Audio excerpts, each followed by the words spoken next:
Well, that's certainly got us all thinking about many issues, I think. And, you know, it's always horrible to have to chase people away and stop questions. But as I've said, there will be room for more discussions afterwards. So our next talk is, look at me struggling with technology here. Eyres. Are they here?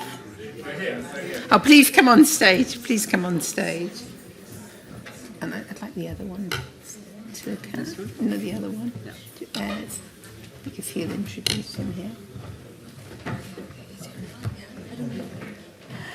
So, Harry, you're chairing, is that right? No, well... Or you're having just a discussion? We are two authors.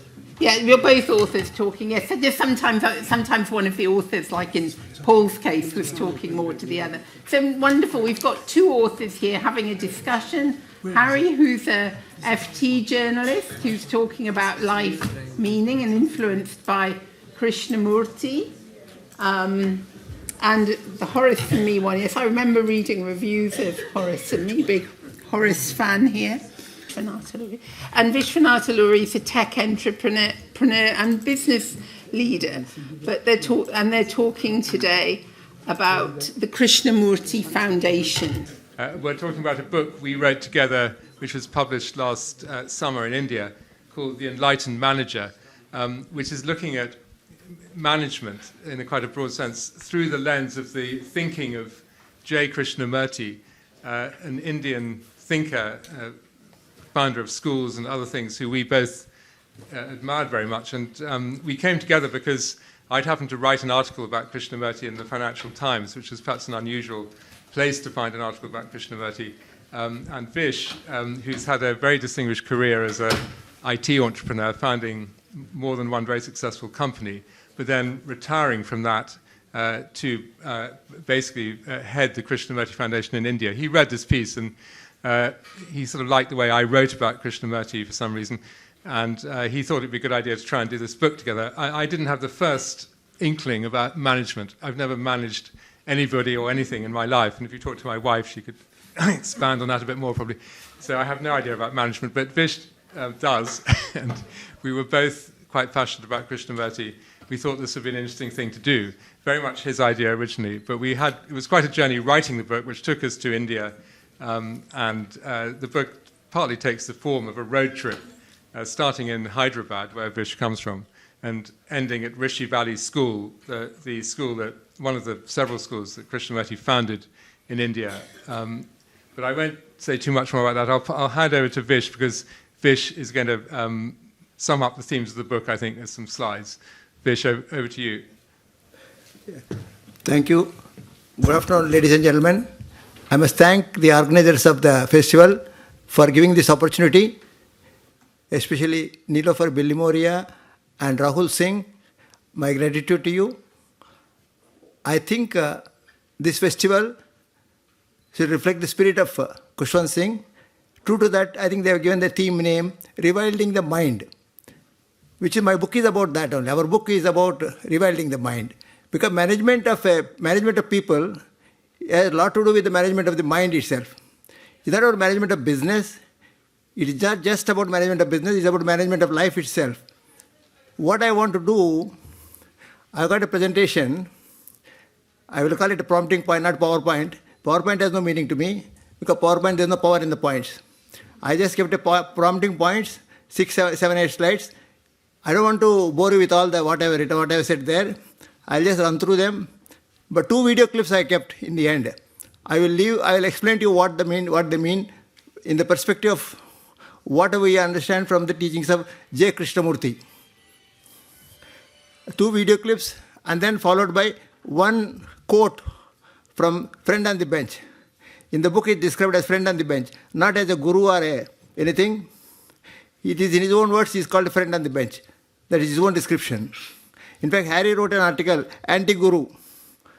No no guru here. But Krishnamurti was brought up by Annie Besant, an English lady who had come to India. She was the president of the Indian National Congress. She fought for freedom of India. And she brought up Krishnamurti as the next Buddha. He was considered the Buddha of the 20th century. So I work as secretary of the foundation in India.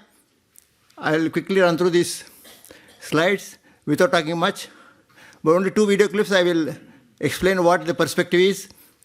Then comes the final slide, which I leave that with you to go through that, which is relevant not only for corporate management, for any context, social context, family context, any group. There are groups of people talking, that has got relevance, I think. Then I will also read out a quote in the end. We'll follow it up with a question answer session. Then we will read out a quote from Krishnamurti on nature. Thank you, sir.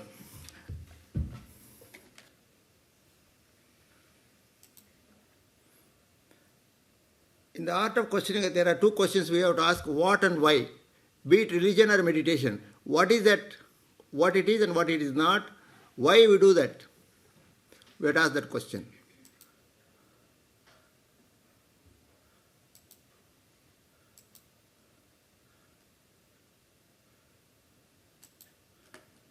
See, this is the video clip I got about these 2 clips communicate the essence of the book. This is about Test match cricket in England, played by India against England at Oval last year.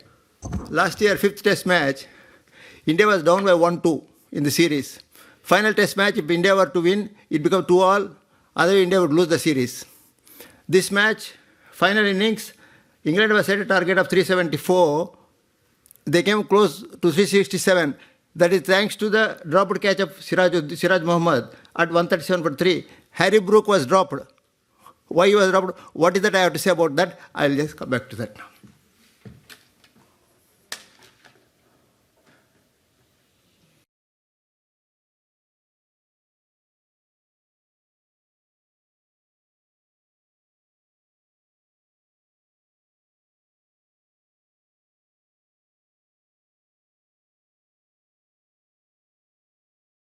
Yeah. See, this is earlier my previous speaker was talking about staying in the moment. Siraj Mohammad was not present in the moment there. Though commentators are saying he was not aware that he was so close to the boundary line. I don't know whether commentators are aware of awareness. What is awareness? I would like to explain my understanding of awareness. Awareness exists only in the moment. And awareness has its own action. Suppose you are sitting on a ground floor, during yoga or whatever you call it. If you are aware the way you are sitting, immediately you straighten up. That is its own action. And awareness is like attention. Attention cannot be accumulated. You might have driven the car for 30 years, but year 31 and day 1, you have to pay same attention, same quality of attention should be there to drive. So attention, awareness, they are all same. So here he was not aware. Was he not aware? He was aware the ball was coming in his direction, but he was fragmentally aware. Fragmentary awareness is no awareness. However, fragmentary awareness leads to mediocrity otherwise. So that's what happened here. And there's one more slide. I got about tennis. Federer shot in tennis.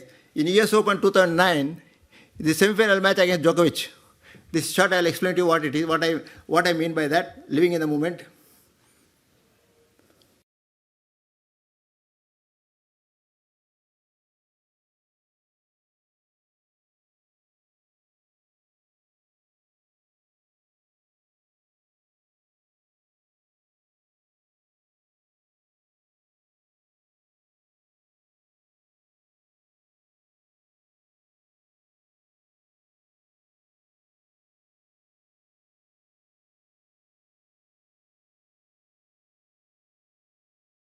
As you can see, Federer is not even watching the opponent, not even facing the net. But how could he play that? Because there is a moment of presence, or he has the feel where the court is, where the net is, where the opponent is. And that alone will take the game. That alone will let him play the shot. This shot, I call it compassionate shot in the book. Because first shot I showed you, cricket match thing, I have not included in the book, because by that time book was sent to publishers. This was written in the book. This was called compassionate shot. Why I call it compassionate shot is because compassion doesn't hurt, nor does it get hurt. Here the shot he played, he is not hurting the ball. He is playing very smoothly. He is not hitting wildly. Nor the opponent can complain. against Federer. He has simply be happy that he was the cause of the shot. He must feel blessed. He was so close to the shot. So this is the compassionate shot, I called it. And I am telling this to draw a lesson from this for managers, to pay attention to the process, what is in hand, not got caught in the outcome. Earlier, my earlier predecessor speaker was talking about caught in the outcome. You should not be caught in the outcome. You pay attention to what is in hand. See what happens. Here I can't say Federer was caught in the outcome. He was simply playing, and he was the racket, he was the ball, he was the court, everything. It automatically goes to the right direction. So it is beyond comparison and competition. This is what I wanted to say. And there is one quote of Krishnamurti. I leave it here, and then I go through, and then Harry can speak. Response to that is to stay silent. However, I did want to add one or two things to what Vish said about Krishnamurti and why perhaps I was so interested and inspired by him. And I would take two areas. One is particularly relevant to today's theme. And by the way, I should have thanked everyone for inviting us. We appreciate that, and very interesting to be here and also to remember Khushwant Singh and so on. But I think this rewilding the mind is extremely relevant to Krishnamurti, who was really a pioneer in this. He was a sort of pioneer environmentalist long before the current sort of environmental movement, and he was already thinking about this in the 1920s, 30s. He was incredibly concerned about the destruction of nature, but perhaps particularly he was drawn to the beauty of nature, and he felt he could communicate this. His own relationship with nature was quite extraordinary. I happen to be a very keen bird watcher, and I started being a bird watcher when I was about 3 years old, so before the current boom of bird watching, which was mentioned just now. And I think there have been quite a lot of bird watchers in this country for quite a long time, actually. It's not entirely new. But Krishnamurti was more than a bird watcher. He was a sort of bird beer with. He would just go out into the forest and be still, and he would find that birds particularly, and other animals, just sort of came around him. He was able to sort of pass this on, I think, to many of the young students at the various schools that he founded.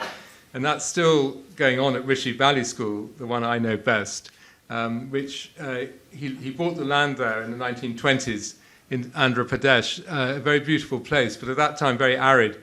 But he set about, with other people, replanting trees and creating a kind of natural park and bird sanctuary, which is now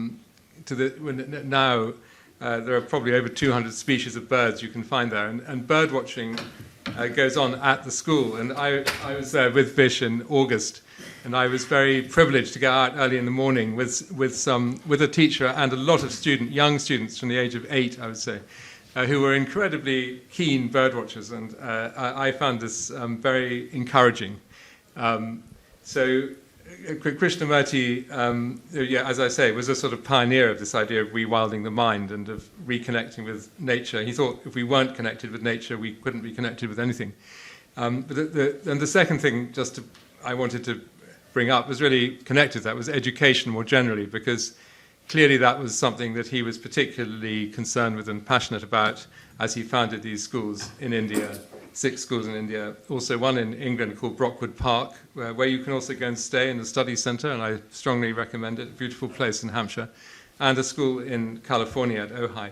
And I've been to Brockwood, I've been to Rishi Valley, and I've talked to students from these schools, and I think that what he did and what continues to happen there is a very valuable sort of experiment in education, which takes education completely away from the current obsessions with stuffing students with facts, which they then regurgitate and forget all about the next day or a week later. It's got nothing to do with achieving grades, which are just a sort of token of something abstract. It's about keeping alive the spirit of wonder in young children, which Krishnamurti absolutely responded to all his life, and encouraging them to take quite a lot of responsibility, actually, from quite an early age, and not to see education as this kind of mindless drumming in of facts or this sort of grad-grind-esque exercise, quite the opposite. So, and those schools are flourishing, and Vish is actually, as Secretary of the Krishnamurti Foundation in India, is very much involved with that. Well, that's probably most of what I have to say, because, as I said before, I had no knowledge about managing, but I did learn a lot, actually, from writing this book with Vish. I learned things I never thought I would learn about, like what is the appropriate state of mind of a salesman as he approaches a client, which is, again, a bit similar to what we were just saying about education. It's not to be desperately mugging up and thinking about all the things that a salesman should say. The salesman should be open, have an open mind, should be aware of the client or potential customer he's talking to and what might be going on in that person's mind. So it's all about this attention that Vish was talking about, attention to your own state and your own mind and to that of the other person and other people. So, well, we really enjoyed doing this book, I think, together. We hope that it might, have some, it might be interesting for people to read, not just in management, but maybe beyond that. And I think that's all I have to say, really, and be very interested to hear if you have any questions, and we'll try to answer them. I think before we move on to the question answers with the audience, I want to read out one quote of Krishnamurti on nature. I think that may be appropriate. To live with nature, to live in harmony with nature brings about a different world, is the title of the quote.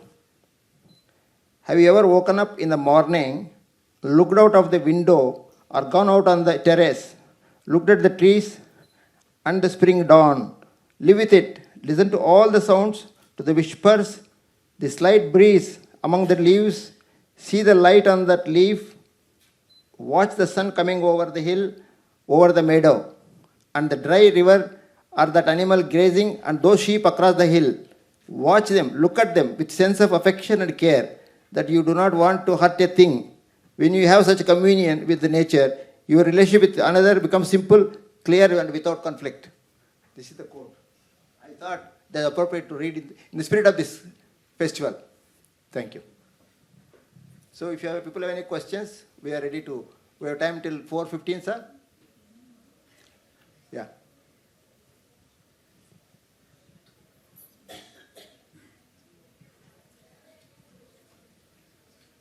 Before we go on to the question, if you think we will take the time and explain something, themes of the book. First of all, why of the book is the first chapter. Why of the book? Why you call it Enlightened Manager is written in the preface. That is a very tentative, very skeptical, because in some esoteric quarters, that enlightenment is banned. That word you can't describe. You can't use it.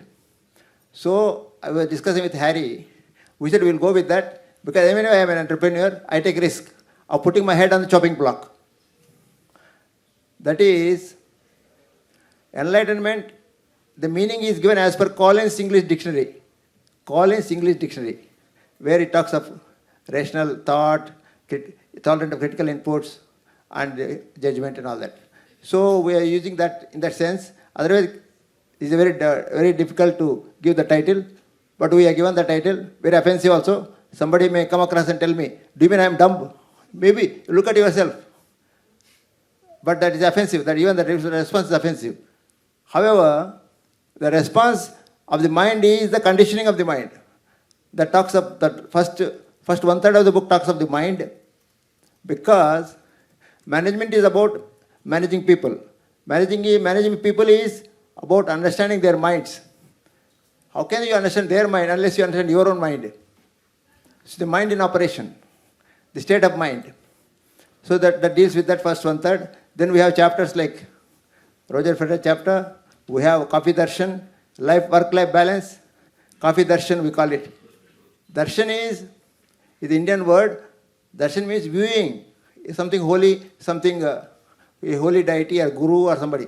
We call it darshan. But here we are not talking of that. We are talking of viewing your own internal fallacies and loops and gaps inside you. See what happens to that. That's important. Maybe you go on a pilgrimage of inquiry inside, from which there will be no return to the earlier state. If you are angry, you examine why you are angry. See whether you can get out of that. We are only saying the approach. The whole book is about the approach. We are not talking about end solutions, end result, because end result is not in your hand. It is about the approach. Like in mathematics, A student gets marks even if the approach is right. He may not get the right solution. But approach is important. Without the right approach, you may go somewhere. So that is the book, that is about the Kafi Darshan, work-life balance, a pause in the day. Then we have the role models, we have investors, sales management, finance management, we have productivity, we have employees who are like building blocks and shifting sands. They are both. You can't be surprised. What I talk about is, wherever I go, management is management of contradictions, actually. Because shareholders are on one side asking more value for the company, more dividend. Employees want more salaries. It obviously compresses the profit. Similarly, our suppliers are asking more price, customers are reducing the price. So you have to manage all this. You are at the center of this. And then in management, it's always about customer is always right. If you think customer is wrong, you are in the wrong business, or at least with the wrong customer. I can narrate an anecdote of mine, is written in the book also. That is, once, see, I was given to development of technologies from India, development of intellectual properties out of India, harnessing intellectual resource of India to develop intellectual properties, not the so-called body shopping. I never did that. I can't do that. So, but for that, to make a sale of it is very tough, because your main opposition comes from Indians only. I had gone to a customer, an Indian customer. I immediately quoted American company. That American company man, I had met him, of course. He had a son. He said, I given in the gas pump, huh? Some gas pump, gas pump. He goes into conferences, he's a tall personality, he's very impressive. So many Indians think his product is great. My product is all dumb. Okay. He said, oh, I know. He's the father of tower engineering. I was doing transmission line towers. Pylons, you call it in England, transmission line towers. He's the father of tower engineering, he said. I said, I am in the wrong customer. I gave back to him. I said, no, sir, he's the father of his son, not tower engineering. Sorry. I got out, I know he's not going to buy my product. This is how I had to fight against Indians only. That's why I written Salesman's Equilibrium in sales management, all this. It's part of the book. Sorry, we have a gentleman here. Yeah, please. I'll ask my questions later. You were about to... No, we want to hear from you. Please, carry on. You want the mic? You can take this. Thank you very much. So, as I gather from what you just discussed, the book seems to have two different components. One is about environment, and the other is about consciousness and understanding. So my two questions are, besides individual consciousness, would a country like India... Okay, sorry. So besides individual consciousness, would a country like India or a state have a consciousness also? This is one. The other is more contemporary. We speak about Hinduism, we speak about spirituality. Repeat the question. You don't know what you said about Indian consciousness. You said something. So what I said is, your book is about consciousness and awareness, and you speak about individual consciousness. My question is whether states or countries also have consciousness. Oh, okay. Well, and I'm speaking in context of India. Yeah. Shall we deal with that one first? Right. Okay, please. Vish, why don't you say something about These that? questions, I'm accountable to whatever is written in the book only. I have not written this. I can speculate, but I can't, like anybody else, I can talking. I want to be accountable to whatever is written in the book. I have not written about the consciousness of the trees and animals. But consciousness is same, universally. Whether my consciousness or somebody's consciousness. There are same components are there. So you are the consciousness of the world and you are rest of the world. You are not separate from this. Like you are going in a busy traffic area, road. You think you can drive separately. You think, you are not separate. You are part of the traffic. So similarly, company management also. You are the company, you are rest of the company. To that extent only I would talk of. Right. I think your idea of national consciousness, I don't think Krishnamurti would have been particularly keen on that idea, because I think, as Vish said, he thought consciousness was universal, and he would say, I am the entire world. My desires, my fears, my everything, that they're shared by everybody. And he says this again and again when talking to people. So for him, there's no such thing as a sort of Indian consciousness as such, I would say. And I think all his life he was rather against that. I was just what I was going to say was, when we were writing the book, I did keep thinking about AI, because everyone is talking about AI all the time. And it seemed to me that Krishnamurti had sort of anticipated some of the conversations that we're having about AI, because he thought that an awful lot of so-called intelligence was pretty mechanical already. So in some sense, for him, there was sort of nothing new about that. I mean, what ChatGPT does is only the same thing that this kind of artificial aspect of intelligence does, only just rather faster. But he made this crucial distinction between thought and awareness, and I think that's what we're trying to focus on, is awareness, really, which is completely different from thought and artificial intelligence, all those things. And this is a unique human accomplishment. When I say, I don't know whether it's unique to other animals. I have a very strong love of other animals, and I'm pretty sure my dog has a lot of awareness and emotional intelligence too. But I mean, so I think that's the crucial thing, this idea of awareness that Bish spoke about. Yes, sir. They are living things for sure. I don't know how your answer will help anybody. The answer to that will help. Will it help you? I don't know that. I'm under. But you have the right relationship with them, you know. If I have to respond to you regarding this, my question or answer is going to force a lot of people to think about what I am asking. So I think merely by thinking, you raise your level of consciousness. Thanks. Thank you. I mean, I was in favor of people asking questions. Yeah, sorry, I want to ask a question. Perhaps it's because I'm not a manager, but I'm struggling to figure out what the Enlightened Manager is about, and I haven't read the book, so forgive me. If you could clarify, is it like you're using the thoughts and teachings of Krishnamurti to enable business people to be a bit enlightened in terms of how they interact with people? I mean, is it a kind of a self-help guide type of a book? And secondly, I do want to know who is the friend on the bench, because I haven't quite understood that. Thank you. Okay. Yeah. Firstly, the friend on the bench is nobody other than Krishnamurti, because we don't want to call him as a guru. He himself said that, let us like two friends, let us talk like two friends investigating this matter of fear, walking in the park, sitting on a bench, he said. So I called him friend on the bench. So we don't want to put also, second reason is, if I put everywhere his quote, there are some 20-30 quotes in the book. If I put everywhere his name, people may be put off.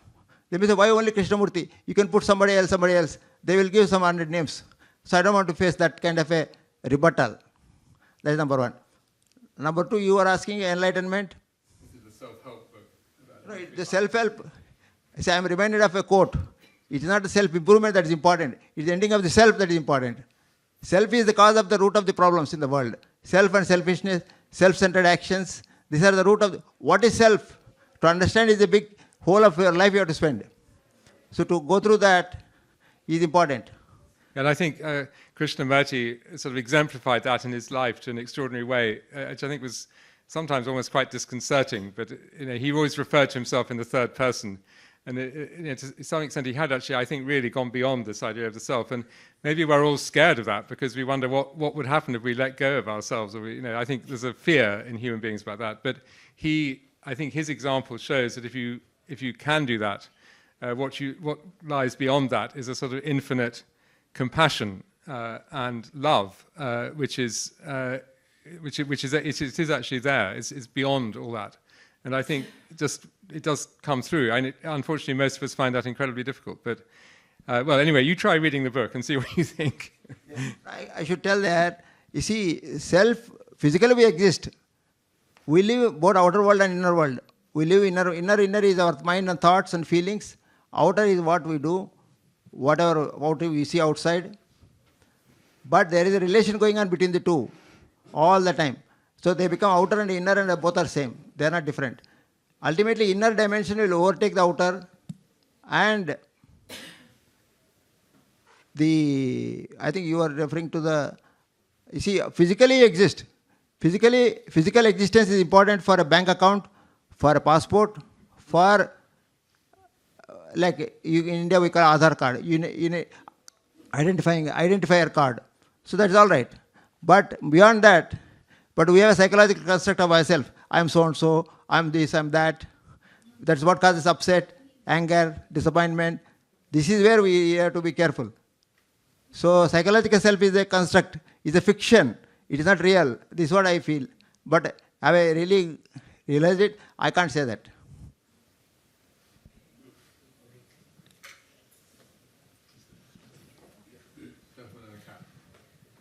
Yeah, in my case, it's not a question, just adding on that if you look at maybe if you look at inner consciousness and God is inside you, you should perhaps read the book Wild Wild West, where the Maharishi Ozo said a lot of things. I mean, one of the big things was Zorba the Greek, Zorba the Buddha. You can combine the good and the bad together. And the inner life is more important, and all the values you get is from the old books, which people are now translated and trying to get into management.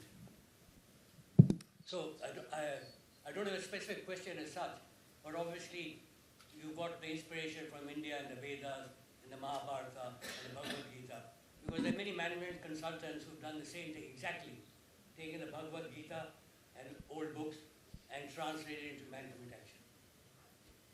So that's why, I mean, what is the book? Is it a self-help book or a book to whatever it is? Thank you. Any questions? You're raising a question in the end. So, sir, he's asking, what is the book about? Book about management. It's about management. Is it a self-help book or it's fictional? No, it makes you understand what is self. It makes you understand what is self. Okay. Does it help you, sir? I think we just discussed that question about self-help already. So, yeah. I think this book is about approach to management, approach to life itself. Management is a part of life. Life and work are not separate things. Is one compartment, there is another compartment. No. Whole thing is life only. Life, work-life balance we have written in the book. There are three, normally work-life you separate out. The very separation causes the conflict. It is the health, family and work in that order.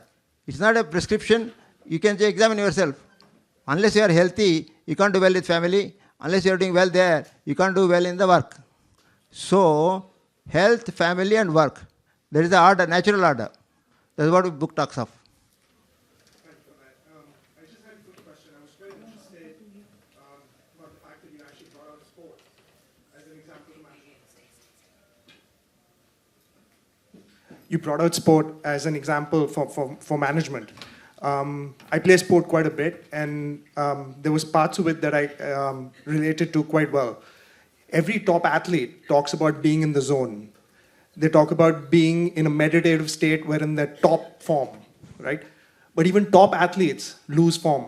Even top athletes come out of form, right? And in life and in management, you go through phases. How does one stay in the zone? How does one maintain that level of consciousness consistently? And how do you do that over an extended period of time? So, you want to say something? So, first of all, we don't talk of how. No, there's no how there. See, you learn car driving. Somebody teaches you brakes, clutches, auto transmission, petrol, diesel, steering wheel, all that. But most important is that paying attention to the road. Who can teach you? Nobody can teach you. There's no method.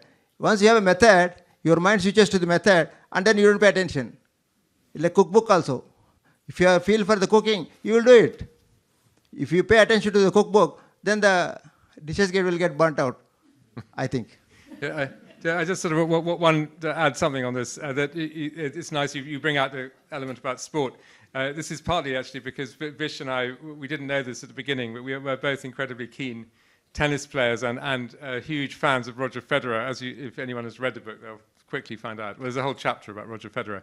But I don't think we can, if we knew the answer to this, how you stay in the zone, then we'd probably be very well paid sports psychologists or something. But I think we also talk about the tool of negation, so it's partly about not being not in the zone. So it's about not being caught up in the process, not paying more attention to the scoreboard than the actual ball and the shot, not being preoccupied with whether you left the oven on at home or something. So you have more of a chance, I would say, of being in the zone if you aren't preoccupied by those things. And it's just possible that you may be, but it's a bit of a mystery. I don't think we are not offering a simple how-to series of steps here.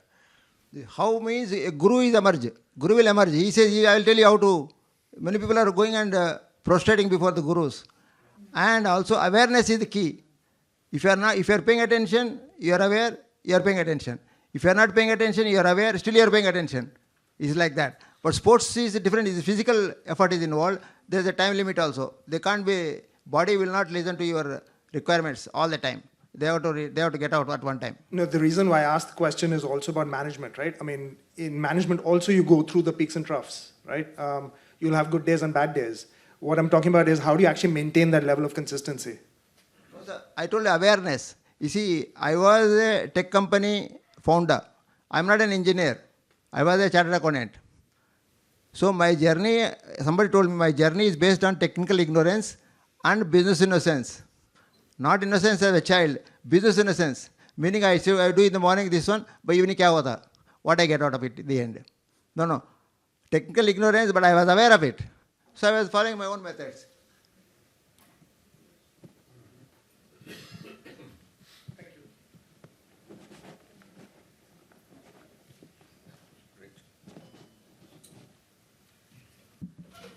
I think we have got 10 more minutes. You've got 10 more minutes, but I'm not sure. Not 10 minutes, madam? You're welcome to 10 more minutes. Yeah. Would you? I mean, I'm not sure. No, I would like to say something. Questions. I would like to say something here. Questions. I stopped this gentleman asking last time, so I'm very keen he gets to ask this time. Sorry. Can I ask you, from your book, what makes a good manager then? What attributes is there for a good manager? No, management is about understanding what management is not also. What management is not, first of all, is not a noun. It is a verb. It's active present. It's a verb in the active present. All the time you are responsible. It's not that it's a noun, so you just go on a holiday. You can be woken up any time in the day, any time in the night. You have to be alert. And then management is management of contradictions. If you know how to manage your own contradictions, then you can manage that. A good manager is, for me, he is one who can manage this in harmony. We also, we talk about role models in one chapter and how there are one or two tales of how people have been taken as role models, particularly Steve Jobs. We devote quite a bit of time to Steve Jobs because I suppose he's probably the most, possibly the most famous entrepreneur in the last 50 years and the one who many people have sort of taken as a role model, particularly, as you probably know, Elizabeth Holmes of Theranos, who took to dressing like Steve Jobs, and she was then referred to as the female Steve Jobs, and she appeared to have founded this amazing company which had pioneered a kind of blood testing. It turned out to be a complete fraud, and she's serving a long jail sentence. But part of the problem was that she had not just that she'd taken Steve Jobs as a role model, but any kind of taking of anyone as a role model seemed to us to be not really a very good idea because that person is not you. Steve Jobs had a very strange upbringing, as you probably know, as an adopted child. The way he treated people very close to him was hardly exemplary, as you also probably know. So this is one sort of pitfall you could easily avoid, is not following inappropriate role models or any role models, really. Yeah, a good manager doesn't allow any goof-ups, any lapses in the managing. That means there is a corporate dharma, I call it. Commit what you can deliver what you commit. As long as he sticks to that, he's a good manager, I think. Because he's not, but commitment also, there is a trick in that. It's not simple. What is there you can commit. You can also commit something which is part of stretch of your team. So that is commitment and fulfillment. This, unless you do this, you can't be called a good manager. But perhaps one thing I quite like in the book is what we talked about as coffee darshan, which Vish was talking about a little bit earlier. I think this is because I personally seem to have a particularly strong predilection for coffee darshan, sometimes to the extent that I spend more time in coffee darshan than what some people around me would say was actually work. But just taking a pause in the day, and we take the example of coffee. It doesn't have to be coffee, but we like coffee, and there's a little chapter about this. But I think Vish has some good thoughts on why that's a good thing to do. I mean, it could be considered to be completely unproductive. I think a lot of people don't seem to allow themselves any time at all of this kind, or if they do get a coffee, they may get a takeaway coffee from some very highly globalized, but not particularly a chain which serves not very delicious coffee, but is very well known, for example. And there's not much to enjoy in that particular cup of coffee. But the idea of coffee darshan is a bit deeper than that, as Vish was saying. Would you like to? Yeah. You see, normally people go on pilgrimage to have darshan in India at least. They will go to North India, Kashi, Himalayas, Badrinath, Kedarnath. They go through darshan. I'm saying don't go that far. Look at first what is going on inside you. The gaps, the loopholes, the lapses, the suffering you are going through. Whether that can do something. It is a pilgrimage inquiry internally from which there will be no return. That is at the essence, I can say. Because coffee darshan, especially in South India, people take coffee mostly.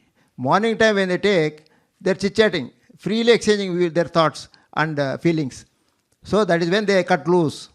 So coffee darshan is meant to people for cutting loose and exchanging whatever they feel internally. That helps you to understand his problems. He shares it with you, your close friend. So that's what I meant by coffee darshan.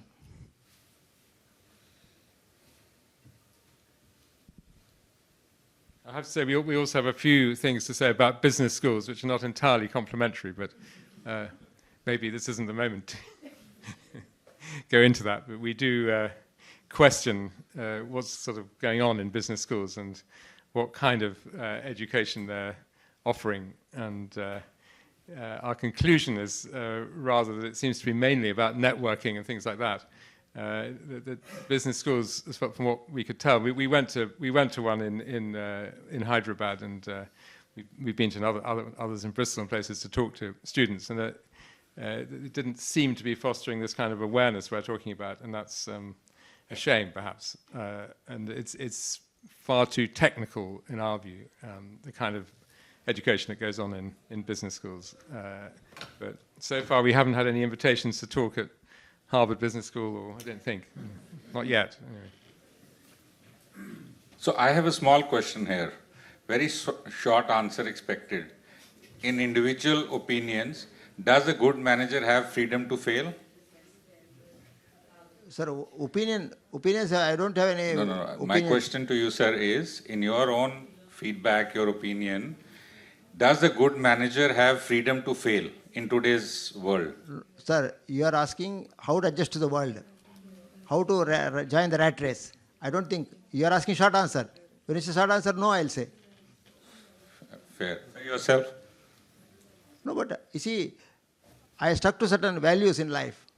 Without that, there's no point in managing a business. So whatever happens, happens. Whatever return it came, it was never in the mind. I told you business ignorance and technical ignorance and business innocence. We don't know what happens. You keep doing your work properly. That is the challenge, I think, in today's world or any world, for that matter. Thank you. We have a gentleman in the middle. I'll just come back to you, sir.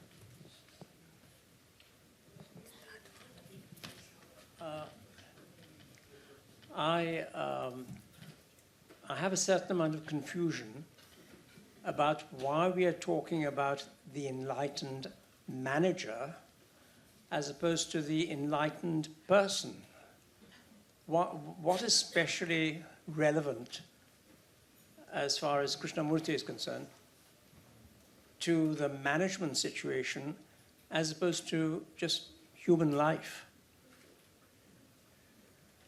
Well, I think it's a very good question in a way, and I'm not a manager myself, have never been, and probably never will be.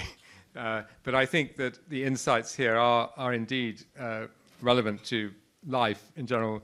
Management is just one form or part of life. It's an area that Vish, has had a lot of experience in, and I think I should pass over to him really, but it was certainly an unlikely coming together. Krishnamurti and management are not two things you would particularly expect to come together. So it's an interesting coming together. Yeah, I think as Harry said, it's not about manager alone. If you are exposed to Krishnamurti's teachings, if you are a doctor, you become a trained doctor. If you are a manager, you become a trained manager. If you are a lawyer, you become a trained lawyer. If you are a journalist, you become a trained lawyer, trained journalist. So this kind of a special training you get without calling it training. He is not talking about management at all. He is talking about mind. Without mind is the ground of our existence. Our mind is not separate from us. We are the mind. But the problem is we separate it out. So we work on that. That is what he is telling. No, that won't help. So it's not management is happened to be, because management is an important organ of society today. There was a management pundit who was called a guru. He is very nice actually. He said, I am allowing the word guru because it occupies less column space than charlatan.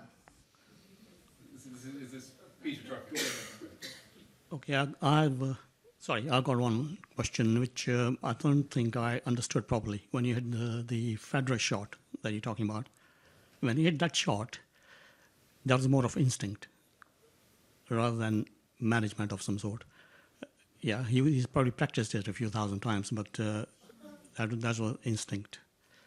Sorry, can you hear me? Federer shot, is it more about instinct? Yeah, the Federer shot I'm talking about now. I think it's, well, I think we would say it was an example of, Vish talked about it in terms of awareness, but also feel. And we talked quite a bit about this idea of feel. Yes, I mean, it's just, but feel this and awareness are relevant to management. It's not that the Federer's shot has anything to do with management exactly, but it is an example of feel. You call it, well, I'm not sure that instinct is quite right, because it is, I mean, it all happens in a moment. So I think in a sense, you're right, there's no time for thinking in a way, but there is awareness. I think that's the case with sometimes with lots of tennis shots. I mean, the best shots one doesn't have time to think, but that you somehow produce the shot. And that normally comes with practice, right? A lot of practice. That's I think that's interesting. I think practice comes into it, but not necessarily directly, because I very much doubt he practiced that shot very often. I mean, that particular tweener, because it's such an unusual shot. I mean, he did do a few tweeners but not very much. I mean, I doubt that was mainly to do with practice. There are other people who hit that shot. I mean, Nastase was hitting it in the 60s. Yeah, I know. People do. I agree. People do hit it.